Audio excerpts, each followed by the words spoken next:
Welcome back to another episode of The Canon, where I bring you the latest in comic book and superhero movie news.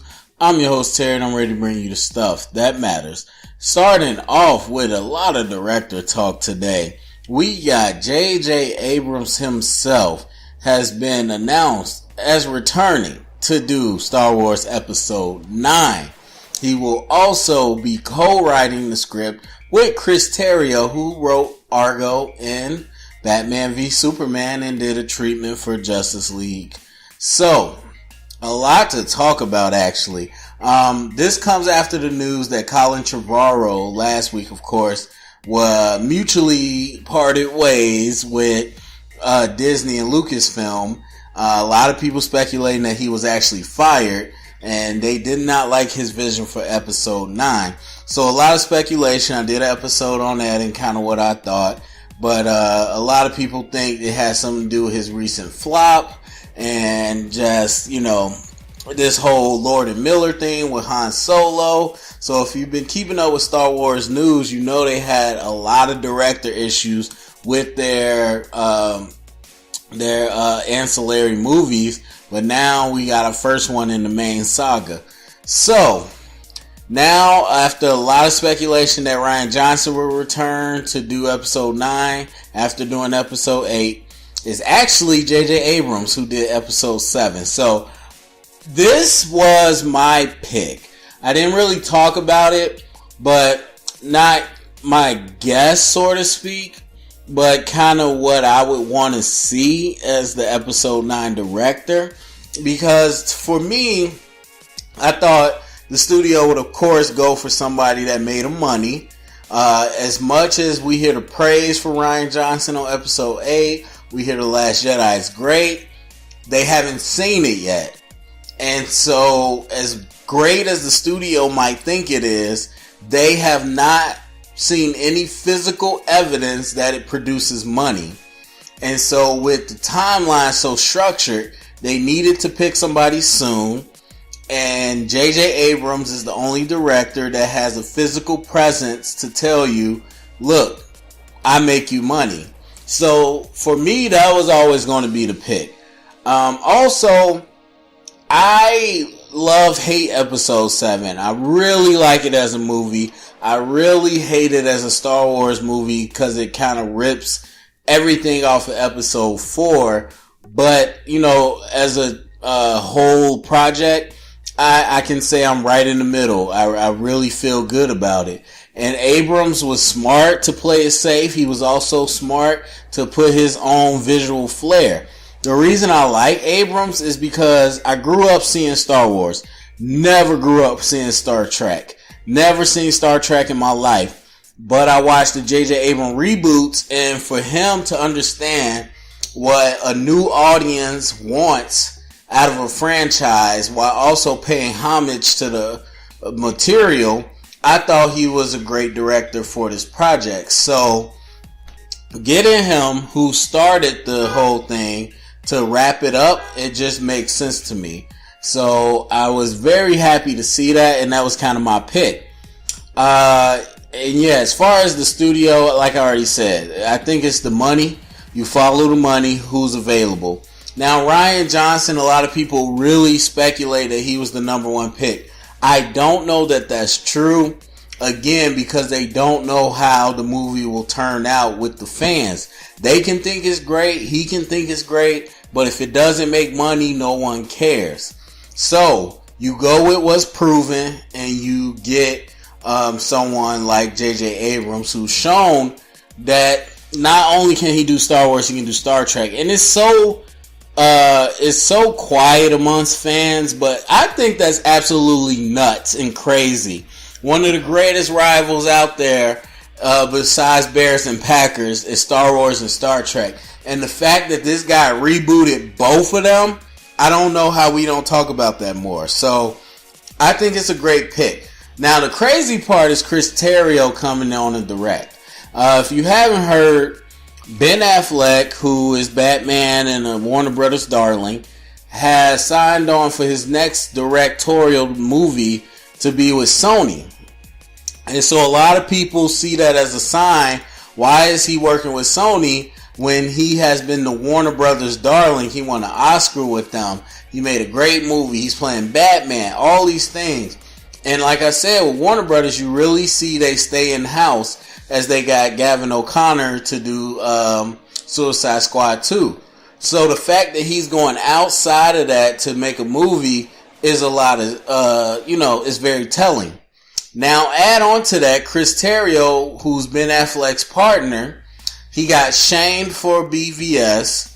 He got a lot of shame for Justice League, which we haven't even seen.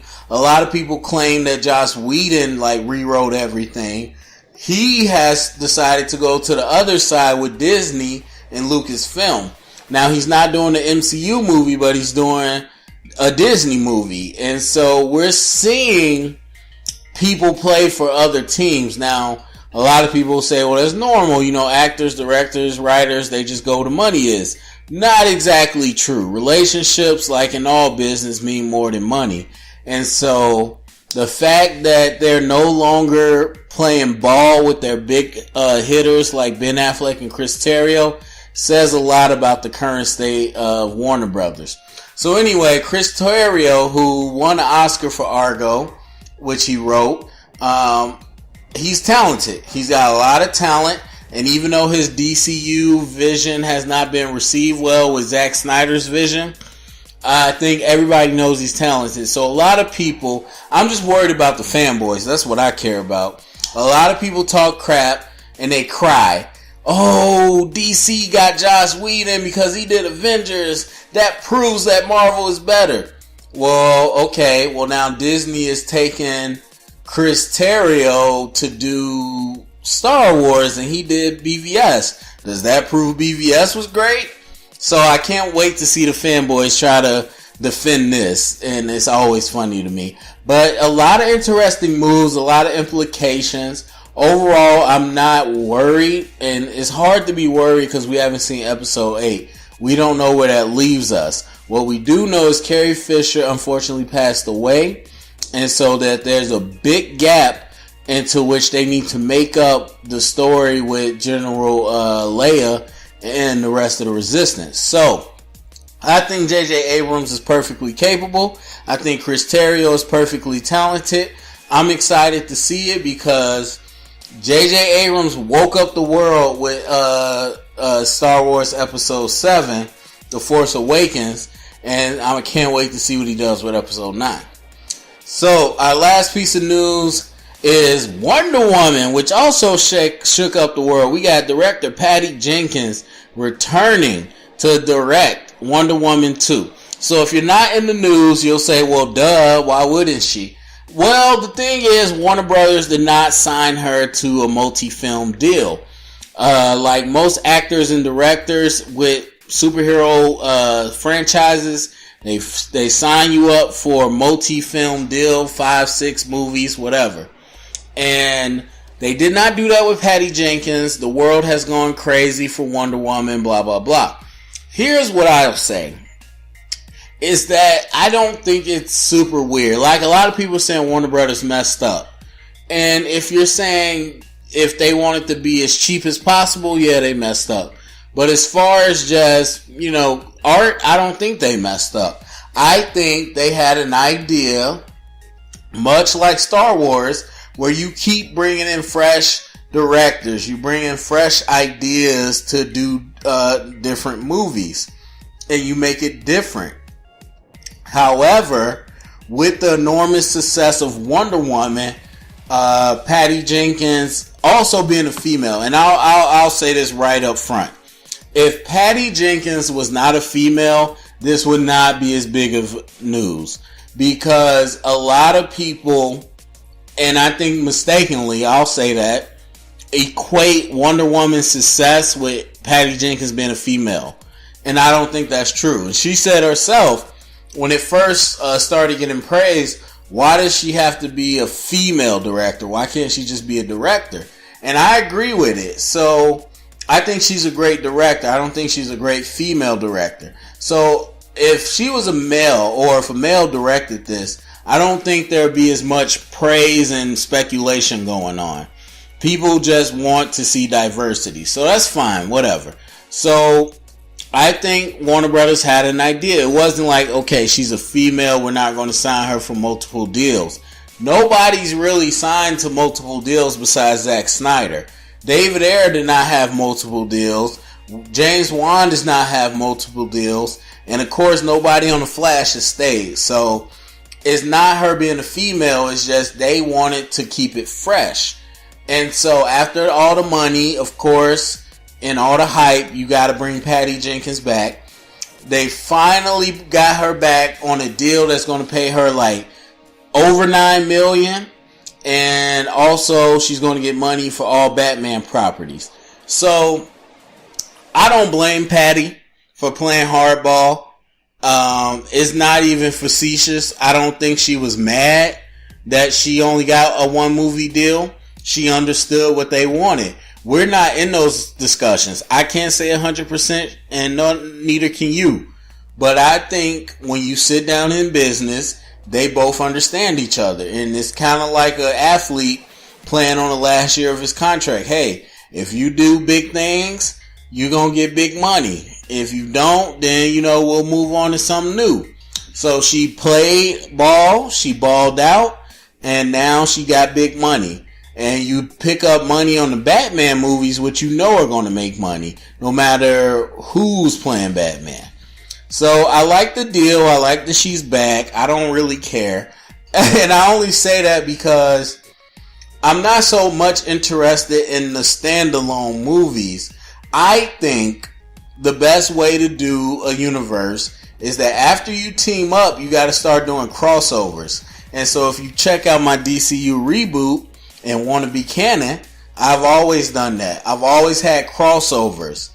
And so now that we know who Wonder Woman is, we've seen her fight with other people, she's not going to just go back to her own random place. She's going to have different adventures with different people. And the same thing for Batman, Green Lantern, Flash. I want to see crossovers. I want to see movies that are bigger. Right now they're talking about a movie that's set in the 80s or something like that. And I don't need that. I don't need another prequel. And I don't want to get into it too much, but in BVS she said she gave up on men 100 years ago. So that was Wonder Woman. That was World War I.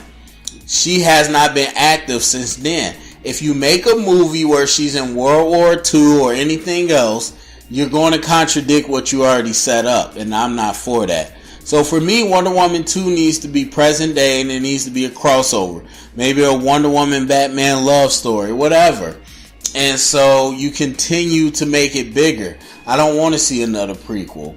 So, for me, I'm not excited with the idea right now, but Patty Jenkins coming back, I'm perfectly fine with. Perfectly fine.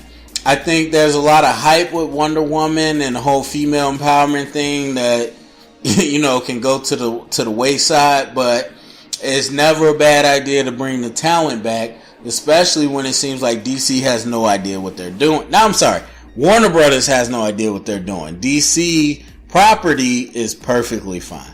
Alright, so that's the news for today. Go to the comment section. What do you think about Star Wars Episode 9? What do you think about Wonder Woman 2 bringing Patty Jenkins back? Comment, like, thumbs up, subscribe, all that good stuff. And if you heard it here, it's official canon.